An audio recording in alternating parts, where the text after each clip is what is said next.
Hey everyone, Blaze here. Welcome to the Discotek license announcement update thing. I'm going to be talking about what they announced back at Otakon in August, and also what they announced relatively recently that will fill out their December release slate. So I'm going to do it in order of things that I'm most excited about, rather than just the order that everything was announced in.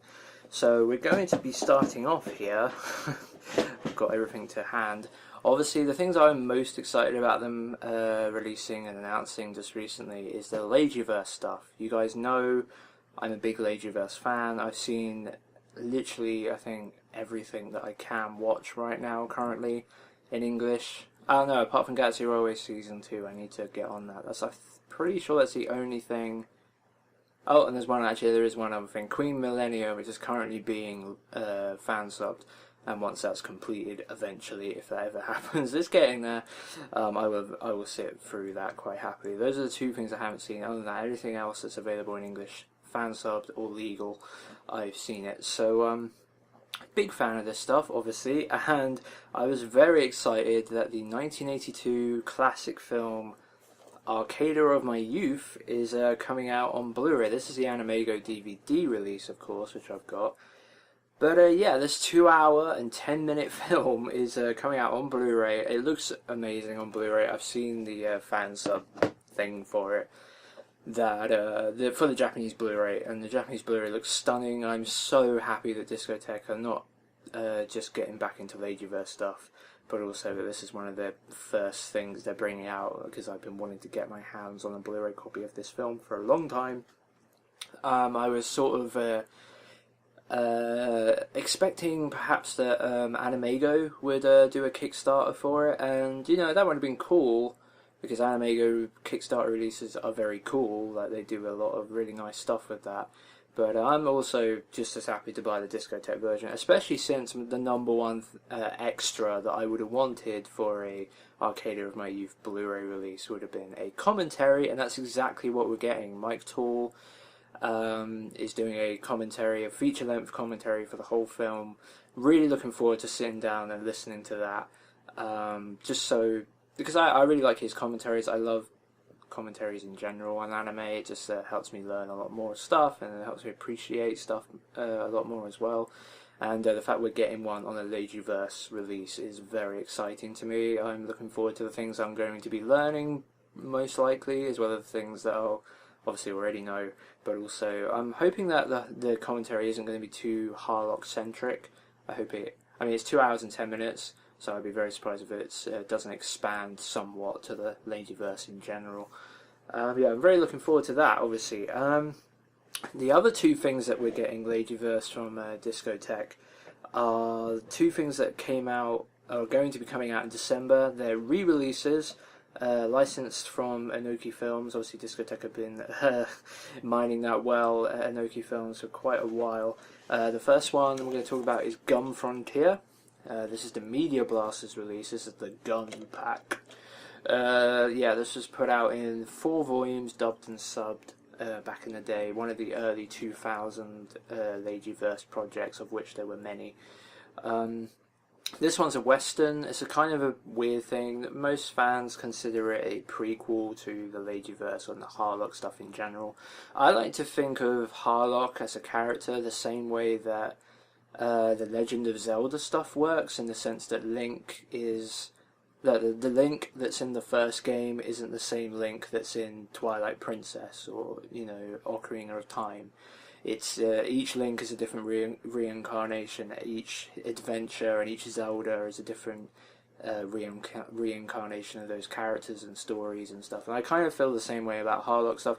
I feel that is somewhat how Leiji Matsumoto sees it as well, because that's kind of how his stories are. None of them are really connected or tied in any particular way. They're just reincarnations, or just a general mythos that he can just well from as and when he pleases. And Gun Frontier, like I say, is a bit of a weird one. I like this series. It does have some questionable content in it, in my opinion. The way that the women are treated in this, it's not great. They kind of just passed off as like, very below man, shall I say, in this. Is the one thing that I came across it. I might be overthinking it. I haven't watched it for a long, long time, but I remember that being a general impression I got, which I was kind of surprised about. I mean, I know there's, for example, one woman in this chooses to die in a fire in their place, and she'd only known them for like 10 minutes or something. It was kind of ridiculous because obviously he's Harlock and he must continue. I don't know. It was just stuff like that. It wasn't like extreme or anything, but it was stuff I'd always been questionable about. But anyway, I'll be picking up the Discotek re-release just to support it in general, like just support Ladyverse stuff, because I'm quite happy with this release. It's relatively compact. It takes up 2 DVDs on the shelf. And yeah, I got the 4 discs on the inside. I'm more than happy with the release as I have it, but I will definitely support the Discotek release relatively soon after it comes out, if not immediate. The other thing they're releasing from the Ladyverse catalogue is Cosmo Warrior 0. This is the collected edition that Media Blasters put out back in the day. This was a 4-volume release, dub and sub again. So 15 episode series. There's 13 episodes plus a 2-episode OVA. Discotek haven't actually come out and fully confirmed they have the Cosmo Warrior 0 OVA, or Gaiden I think it's called. I imagine they probably do, but if they don't, I wasn't planning to sell this release anyway, so I'll be keeping hold of it, but I will definitely be double dipping once again, if only to save space, because this was a 4 DVD volume release, but the collected edition, which you'd expect to be a huge space saver, takes up 2.5 DVDs on the shelf. It's one of these ugly, massive alpha pack things that were a craze for some reason with anime companies, like for a brief period, for like 3 years or something, especially with Media Blasters and ADV. Yeah, I never liked these releases. They just were pointless to me. They take up so much space and just seem like a complete waste of plastic, unnecessarily so. But anyway, Cosmo Warrior 0, very much looking forward to the fact this is coming out again. And if you have been trying to buy this release, you know that it was pretty expensive, so it's pretty cool that Discotek are going to be putting out a cheaper version. But yeah, just all round so happy to see Discotek get into Ladyverse stuff. The other thing, the final Ladyverse thing that they announced is coming out in January, I think it is, and that is Galaxy Railways, the OVA, which is a letter from the abandoned planet. Yeah. This is a crossover OVA, so it has the Galaxy Express 39 crew and the Galaxy Railways crew. I've seen it. I really, really enjoyed it. This is the Hong Kong Blu-ray. Discotek have said they're going to be putting out on DVD and Blu-ray, which I'm tentative about the Blu-ray, because this Blu-ray in particular, the Hong Kong release, is god-awful. It's a terrible transfer. The subtitles aren't particularly good, but the transfer is really bad, which is a real shame. It is out on Blu-ray in Japan. Obviously, Japan aren't averse to putting stuff up upscaled, that's for sure. So I don't know if the Japanese Blu-ray is any better. I imagine it's better than this, but I don't know if it's a lot better.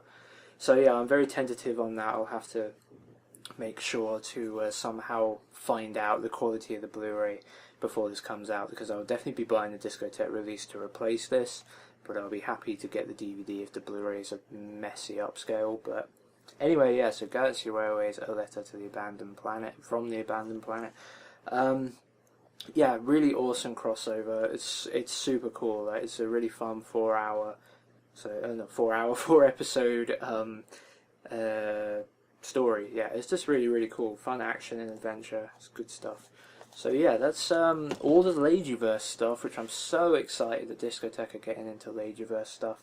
So next up on my list here, I've got Urusei Yatsura, The Beautiful Dreamer, coming to Blu-ray. This is the famous Urusei Yatsura movie entry. It's the one that diverged the most from the general Urusei Yatsura comedy, I guess. This is a much different film. It was obviously directed by Mamoru Oshii, who had been working on the TV series at the time, so he wasn't a stranger to the characters by any point, any yeah, by any means. Collector's edition. This is the only Urusei Yatsura thing I have now. I used to have the first 10 volumes, but I sold them because getting the rest of them was going to be a ridiculous sum of money, and I didn't really want 50 DVDs on my shelf. But yeah, Urusei Yatsura, The Beautiful Dreamer. This is the one that most people sing the praises about when it comes to the franchise as a whole. And this is, yeah, a weird thing. Animego put out movies 1, 3, 4, 5, and 6, but the one they didn't put out, Central Park Media put out, which is, yeah, the second one. Probably because Central Park Media licensed this one back in the day, before Animego licensed any of the other movies, so...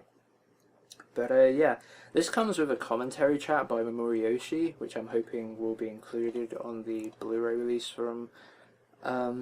Discotek. I also hope Discotek will do an English commentary. I imagine they probably will.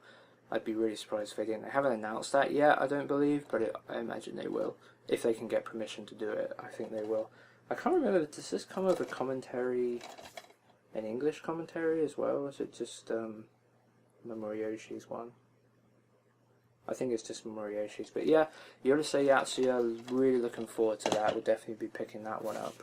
Okay, the next thing is Lupin the Third stuff. So we got Lupin the Third, The Island of Assassins on Blu-ray, and then Lupin the Third, Operation Return the Treasure. So The Island of Assassins, I think it's on this set. Nope, it's on the second one. Yeah, okay. This is, these don't really have covers, these box sets anyway, but...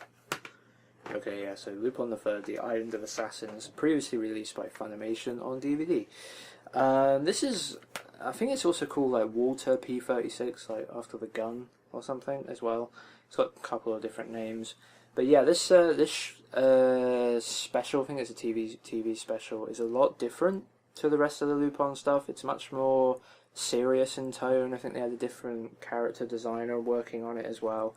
And it was just in general just a very different tone to what you would expect from Lupin stuff in general, especially from the era. It was like a lot different. So it's cool to see this one coming out on Blu-ray. I know the Anime Hero in particular rates this one, Island of Assassins, 10 out of 10 as his favourite special.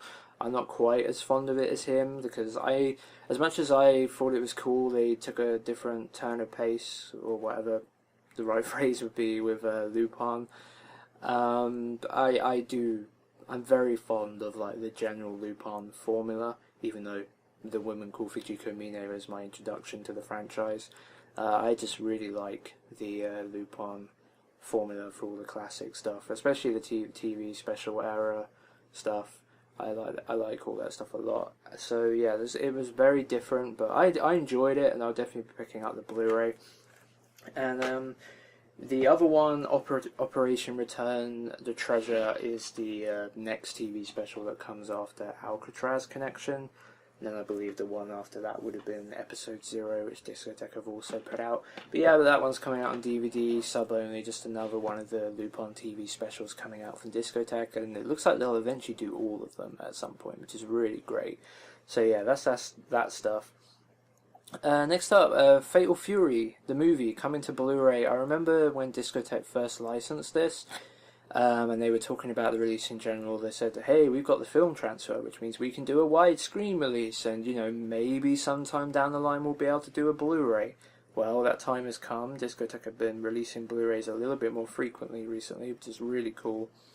And Fatal Fury, the movie, is coming to Blu-ray, which I'm very excited about. I'm glad that I never bought the DVDs, in some regards. I always intended to. They've been in my basket on Amazon so many times that I cannot tell you the amount of times I've had those in my basket, and I've just ended up not pulling the trigger on them.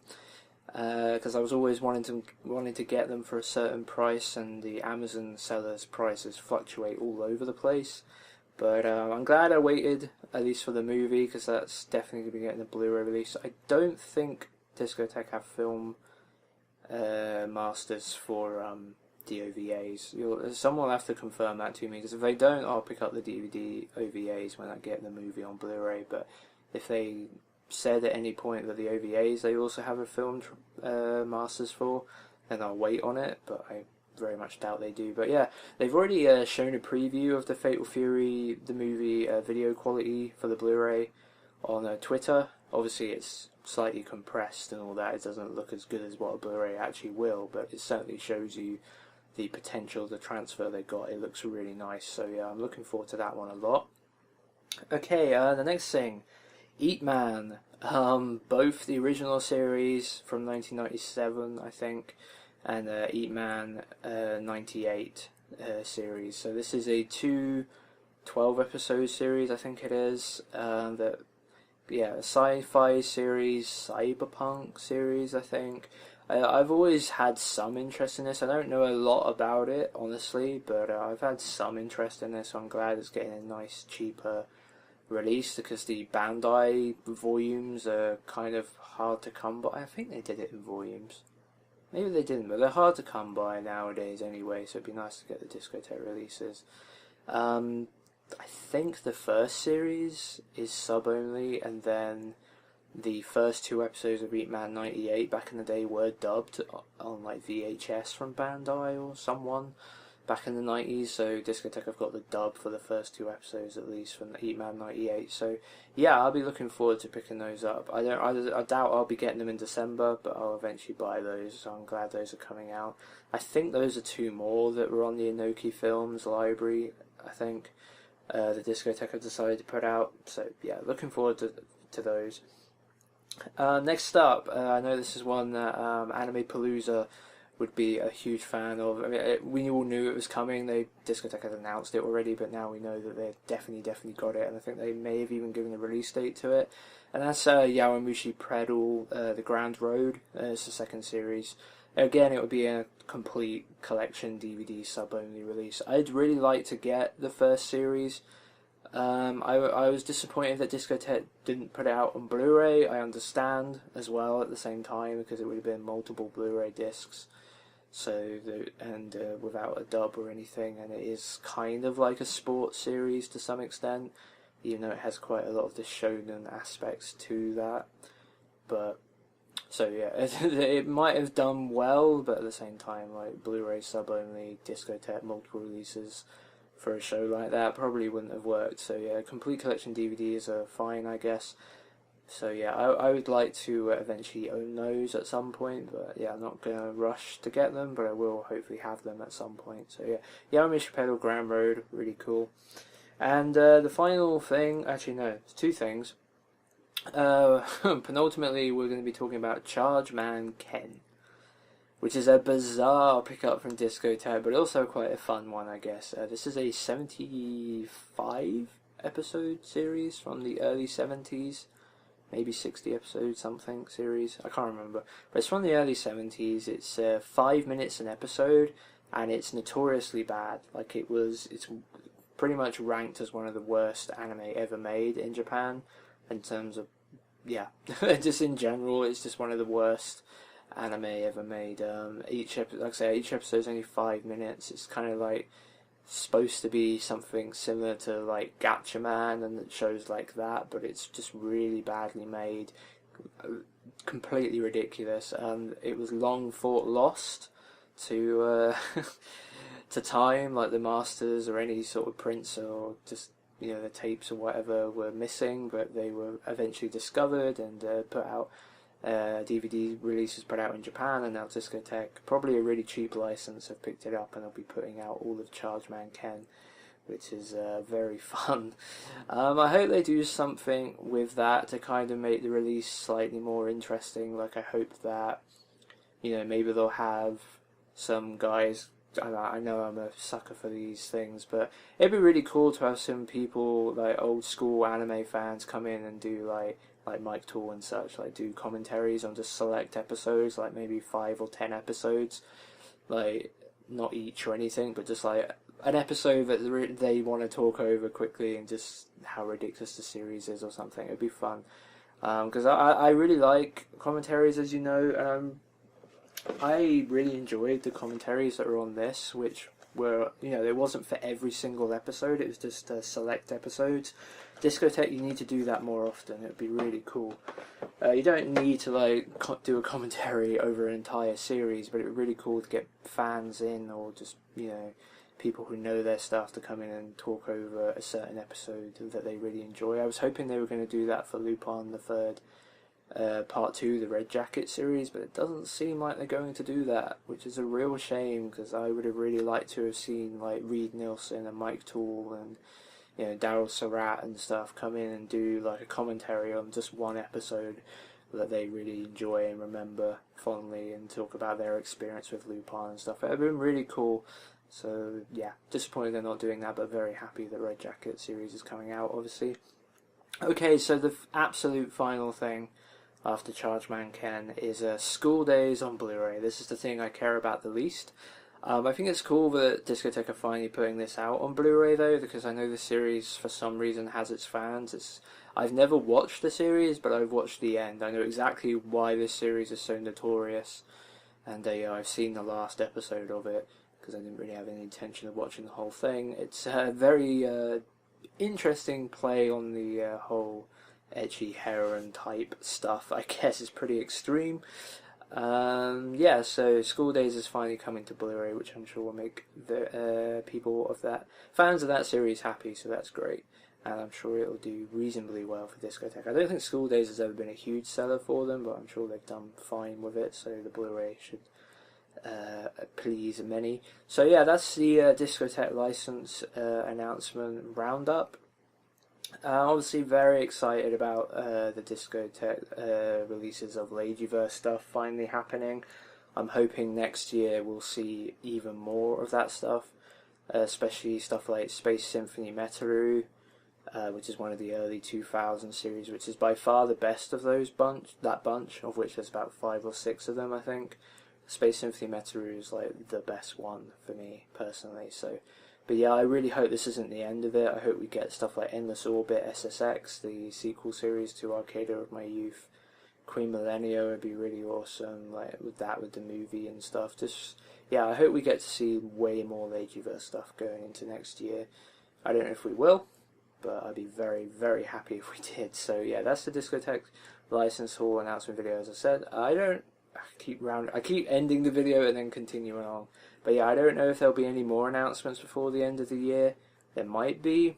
I guess they would probably announce their January slate at that point, and given that we like the amount of stuff they actually have licensed that we know about isn't that huge, it's entirely possible that we will probably actually definitely hearing January and February release slates before the end of the year. So yeah, I actually do expect more Discotek announcement videos towards the end of the year, I think.